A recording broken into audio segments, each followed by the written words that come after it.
Hey there, I'm Tom Duffy. I'm the founder of Wide Load Custom Guitars.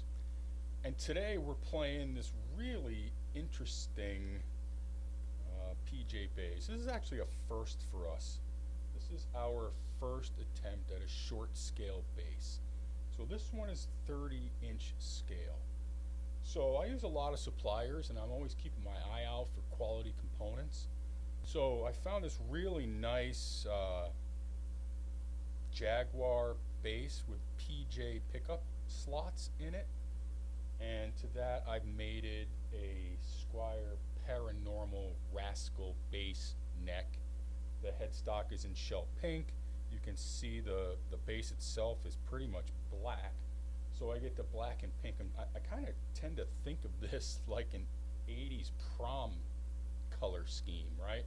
I mean, I think back in the 80s I might have actually had a couch with these kind of colors on it. You know, the dusty pink with the black was all the rage back then. You can see though that this is a really pretty bass. Let's see, the neck is maple with a laurel fretboard, body made out of poplar. The pickups are EMG Geezer Butler PJ pickups, so they're passive.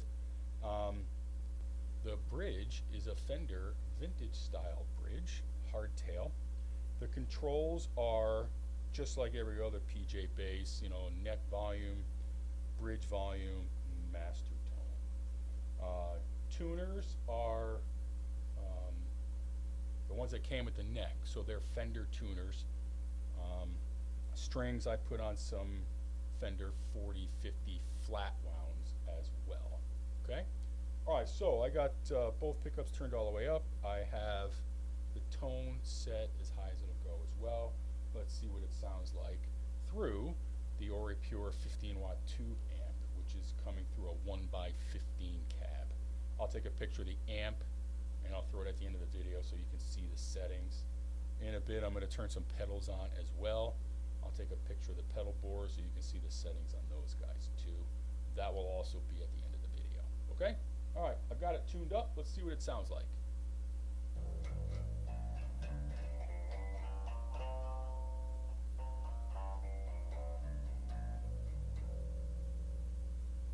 Yeah, interesting. This is our first short scale bass. It's got some really nice tones. I mean, the neck is super, super thin and fast. It's really, really fun to play. Okay, let's do this. I'm going to turn the bridge pickup off so you can hear just the split coil in the neck.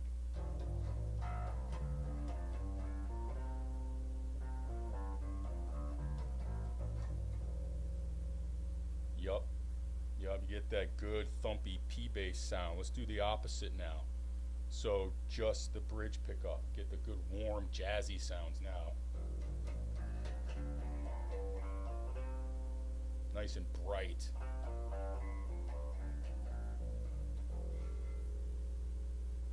Really, really fun stuff. Okay, let's turn them both back up. And now I'm going to roll the tone all the way off so you can hear just the real bassy kinds of sounds.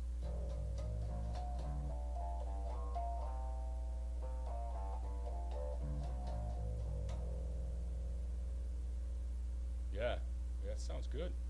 I mean, the short scale part of it makes it super easy to play, but you don't sacrifice anything in the tone department. It's really a cool thing.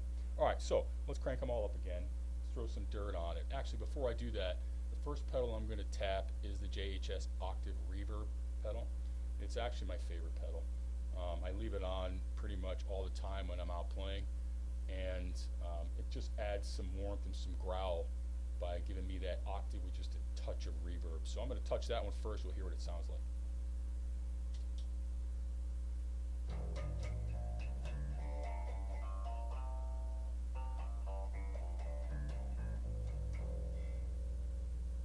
Yeah, really nice. Starting to get a little bit fatter. So my default sound though is that octave reverb with a Ibanez bass tube screamer as well. So let's touch that one next. So we have both on. So it's tube screamer feeding the octave reverb.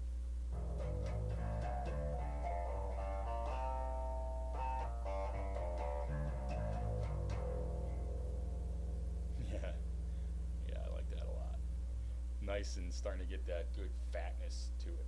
Okay, I'm going to leave those two on, and in between them I have a Demon FX Dark Glass Alpha Omega clone. So let's throw that one in, we'll see how much meaner it can get.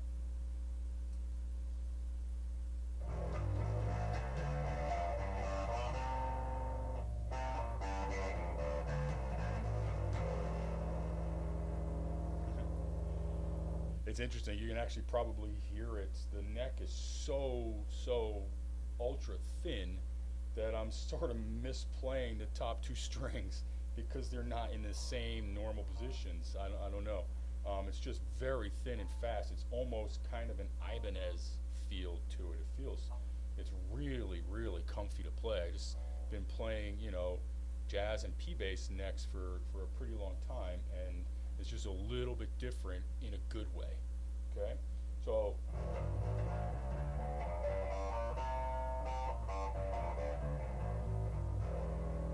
right, it just means like anything else, I gotta concentrate a little bit more. Okay, let's do this. What I'm gonna do is I have a couple of Klon clones that I want to play, and you'll see when I take a picture of the pedal board that Klon clones are gonna be guitar pedals, but I roll the tone pretty much all the way off so it doesn't suck the bottom end. I have the Behringer Centaur and I have the JHS Nauticlon, and they're each on one side or the other of the dark glass clone. So what I'm going to do is I'm going to turn the tube screamer off, and then I'm going to touch the Centaur, which is before the dark glass and still feeding into the octave reverb, so you can see what happens with the Klon before the dark glass. And then after that we'll play the Nauticlon, which comes after the dark glass. You can hear the difference.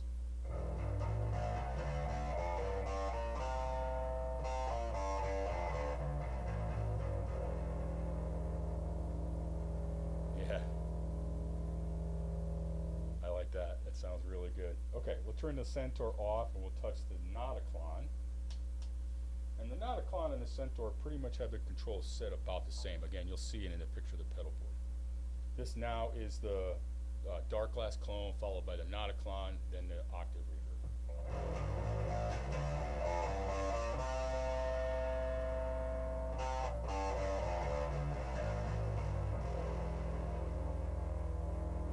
Yeah, a little fatter, a little fuller. I like that. Sounds good. Okay, cool. Last one. How about a little bit of fuzz? I got a Lizard King. And what I'm going to do is I'm going to play a Lizard King and then Tube Screamer and then octave reverb. Okay, you can hear how woolly it can get.